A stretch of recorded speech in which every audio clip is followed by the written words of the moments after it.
Nuburu is leading the transformation to a world of high-speed, high-quality metal machining and processing.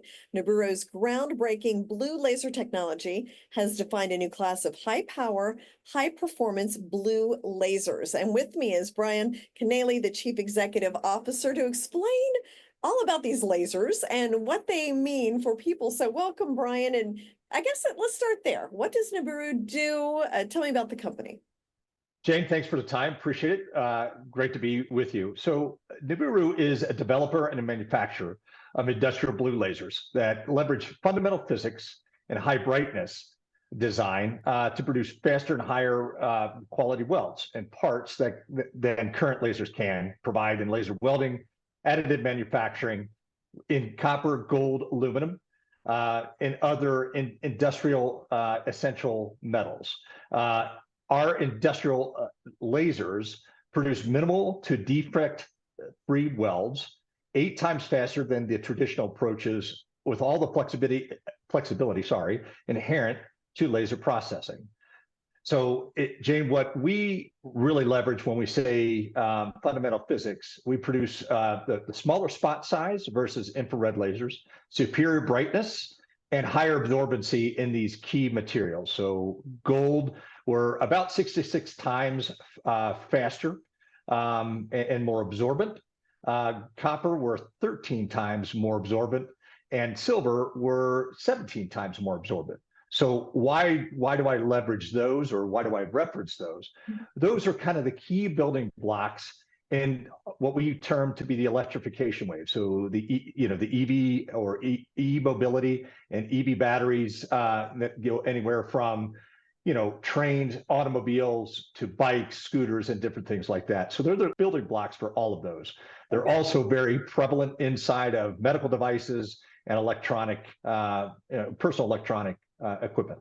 Very interesting. So this will play a role in the energy transition to clean energy. Who are your customers? So, Jane, we can kind of list a few. We've got several NDAs, but we signed an agreement with a medical device company by the name of Blue Acre out of the UK. They are producing the medical devices, so that's one. We have sold our series of systems into Europe for a battery and a EV battery manufacturer, as well as into Japan for the same thing, for battery and high-powered EV battery systems. So again, unfortunately, on both the European sale and the Japan sale, we're under NDA. Love to say it, but again, critical needs outside of kind of all the U.S. Specific areas. Well, and of course, we know globally, as well as in the U.S., there's rising demand for lower energy, lower emissions. What value do these lasers provide to the companies, to your customers?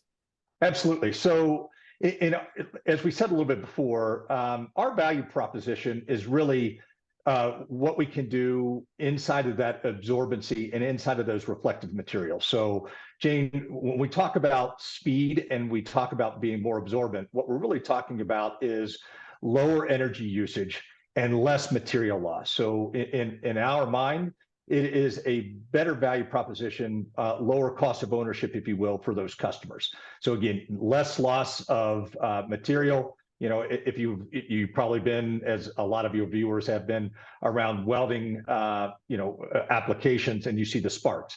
That's material loss. And so really what we are able to do is minimize that with our, little to no defect welding and higher speed. The higher speed, Jane, obviously is, we don't have to pull as much power, and apply that to that particular application. So again, lower total cost of ownership. Very interesting. Explain the different markets that you're working with. Absolutely. Very large markets. We talked a little bit about the e-mobility. Jane, that's wide ranging from, everything from kind of the car, obviously the automobile, everybody understands that. but there's also initiatives to go into trains and into airplanes. So mass, transportation, all the way down to personal transportation. Besides the automobile, the bikes, also the scooters. So that's e-mobility. That's a huge market. Consumer electronics, the phones, computers, televisions, and their ancillaries. A lot of wire bonding, a lot of highly reflective materials go in there, and finally healthcare. A lot of on healthcare, there's disparate metals that they are bonding together.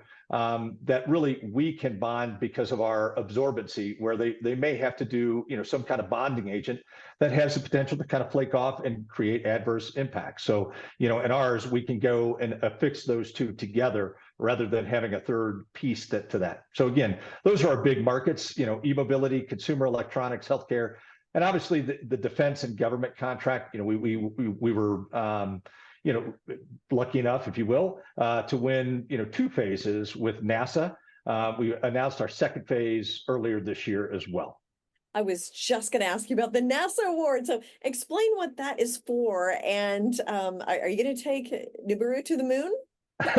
Well, partnering with NASA, we may, Jane. So, we certainly would like to have that as part of the goal. But, really what we're trying to do is NASA is working on how to land, obviously a terraform on the moon. Transporting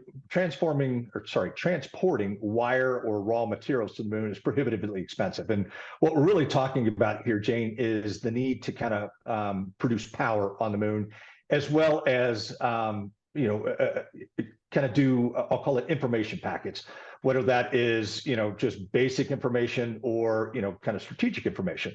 So in order to avoid transporting all of that wire and all that material, what the blue laser can do, and what we are proposing to do, is a couple of things: is produce power on the moon for any number of different things. So sending electricity between one power source to another power source, as well as data packets between one location to another location. So from that standpoint, you avoid the weight, if you will, of transporting all these raw materials, wire, up to the moon. Obviously you're going to have potential issues with out there in the moon on interference. But again, that is kind of what we're doing. Phase 2 is looking really to kind of build on phase 1, which we demonstrated the technical and commercial feasibility of this technology there. They, obviously NASA was good with that, but really we want to scale up the power and range and performance of that blue laser beaming technology. And again, there's also an element of this, that the single mode laser, which is kind of like our next step from our BL. It's much more precise, much more high powered, and really, can we develop that in with NASA and put that onto the moon? So the last several months, we've been realigning and refocusing our business and operations. We're beginning to see the positive result of these intense efforts. We are seeing the increased orders that we talked a little bit about before. We have seen a sales cycle that can take 12 months or longer. We've realigned our workforce, and we've reduced our debt by 25%. So we are pursuing a wide variety of transactions to again further optimize our balance sheet and get ourselves into good funding relationships that are critical to emerging growth company like Nuburu. Okay, makes sense. And always hard when you've got a new technology and a new company to get that traction. So it takes longer than you think. So thank you, Brian, so much. Fascinating to hear about lasers and what they're doing and what they can do in the future. Jane, thanks for the time, and I appreciate the insights. Thank you.